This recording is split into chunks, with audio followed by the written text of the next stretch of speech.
What is going on, YouTube? This is Hank Saber giving you guys a Burning Abyss deck profile of the July 2015 format coming into the month of September. Really a sleeper in the meta right now. I feel like it's like right now it's Saturday night, so it's not yet the end of YCS Toronto, but I wouldn't be surprised if like a year after this deck has already been like released and thriving for a year already. I wouldn't be surprised if it topped YCS Toronto or even won. So I have a lot of confidence in this deck that it will succeed as one of the top tier meta decks. And yeah, so anyway guys, let's get into what I run in this deck.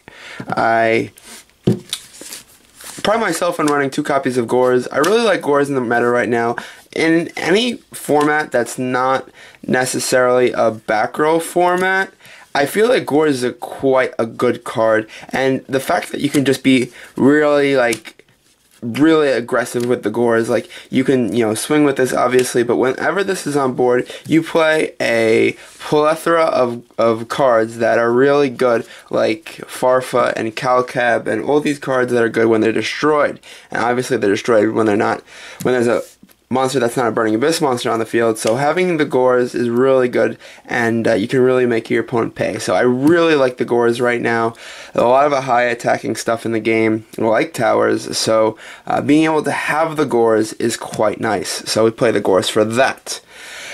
So we then get into the copies of basically the guys that get out our monsters early in the early game. We play the 1 Tour Guide and the 3 Mathematician. I think that the Tour Guides and the Mathematician absolutely like standard in this deck. I feel like you have to have a consistent Dante, you know, like a consistent Dante on the field, at least, you know, 2 in the first 2 turns. So I really like the 3 Math and the 1 Tour Guide. Sending Liebix to special from your hand, quite nice with Math, and of course we know what Tour Guide does, so they're there for that.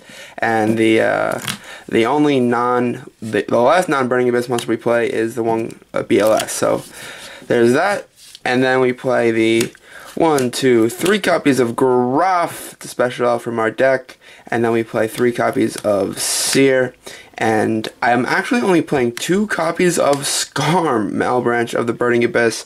I know this is something that's a staple at 3 in the Burning Abyss deck, but I feel that 2 was quite good just because of the fact that the 3rd was always not relevant, and having the 2 was okay, and I could play an extra name, so I just played 2.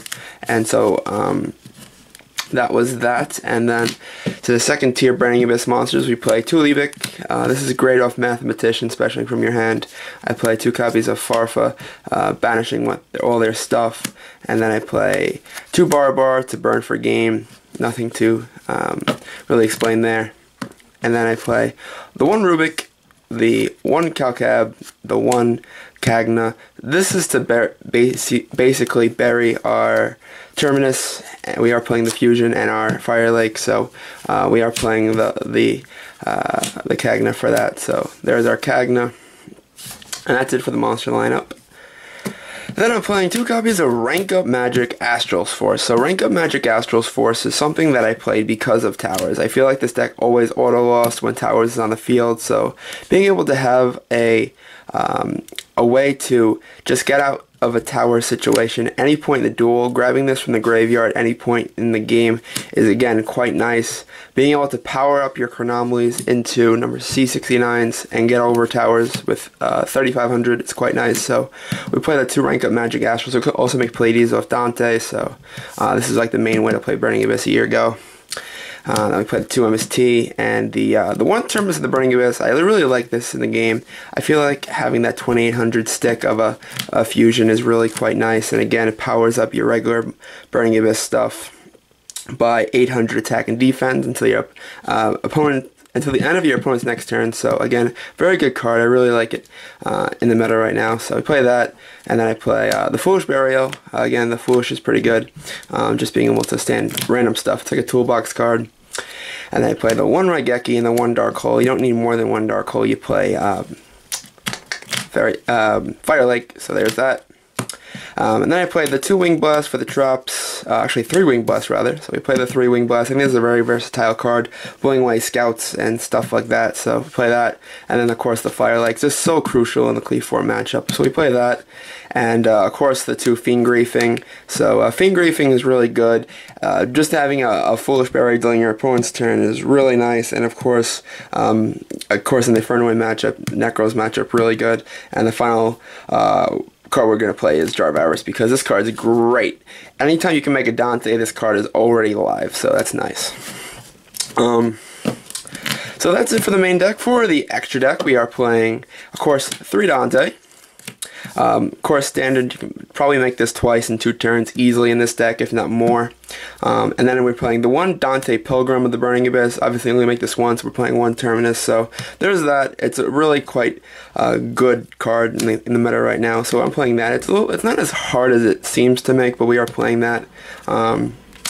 And we're playing the 1 Virgil. Virgil's there just to blow back stuff. The 2 Downards, the 1 Engineer, the 1 Alucard, the 1 Chronomaly, Crystal Chrononaut, the 1 this because of Skill Drain. We're playing this Burn for damage. This is like only out to Yazi and Leo and stuff like that, so we're playing that. And then of course the 2 ranked up Magic Astrals targets in C69 and Pleiades. So anyway guys, that's the deck profile. Hope you guys enjoyed it. I really like this deck right now. I think it I want to say solves a problem, because the deck is actually very predictable, and so I think this deck is consistent but yet unpredictable, and I really like the way it plays. So yeah. Anyway guys, thanks Saber, signing out. Peace. Don't forget to friend me on Facebook, join my group The Titan Takeover, as well as the Ignoble Lifestyle Facebook group, and subscribe. Thank you guys. Peace.